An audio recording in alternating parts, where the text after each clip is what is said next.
नेहरू नगर येथील समर्थ करिअर अकॅडमीचे प्रशिक्षणार्थी विशाल राठोड यांची ठाणे शहर व वीरभद्र कलबुर्गी यांची सिंधुदुर्ग येथे पोलीस शिपाईपदी निवड झाल्याबद्दल तसेच अकॅडमीच्या माजी प्रशिक्षणार्थींनी शिवानी देशमुख यांची पोलीस उपनिरीक्षकपदी निवड झाल्याबद्दल सत्कार समारंभाचे आयोजन करण्यात आले होते। प्रारंभी समर्थ करिअर अकॅडमीचे संचालक व मुख्य प्रशिक्षक रवी राठोड सर यांनी प्रास्ताविक केले। यानंतर सोलापूर जिल्हा क्रीडा कार्यालयाचे मुख्य कार्यकारी क्रीडा अधिकारी दत्ता वरकड, जॉगर्स असोसिएशनचे अध्यक्ष दिलीप कदम, सोलापूर शहर जॉगर्सचे अध्यक्ष हेमंत जाधव, कबड्डी राज्य पंच सुभाष माने, ज्येष्ठ क्रीडा पत्रकार अजित संघवे यांच्या हस्ते नूतन भरती झालेल्या पोलीस शिपाई व पोलीस उपनिरीक्षकांचे शाल, श्रीफळ व पुष्पहार घालून सत्कार करण्यात आले।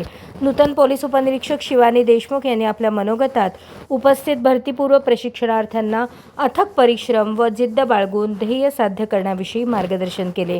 यावेळी रेल्वे अधिकारी निलेश वरकडकर, विराट स्पोर्ट्स अकॅडमीचे संचालक व मुख्य प्रशिक्षक सूर्याजी लिंगडे आणि बहुसंख्य खेळाडू, भरतीपूर्व प्रशिक्षणार्थी व पालक वर्ग उपस्थित होते।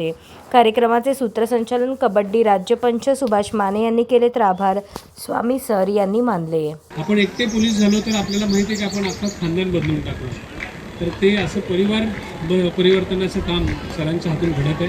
तर आज हा सुवर्ण योग इथं जुळून आलेला आहे। 3 व्यक्तींचा इथं विशेष सत्कार करण्यात येणार आहे आणि त्यासाठी आपल्याकडे जिल्हा मुख्य क्रीडा अधिकारी दत्ता वरकड सर आहेत, जॉगर्सचे अध्यक्ष नवीन दिलीप कदम मामा। अशाच नवनवीन अपडेटसाठी जनता राज्य न्यूज चॅनलला सबस्क्राईब करा, लाईक करा आणि शेअर करायला विसरू नका।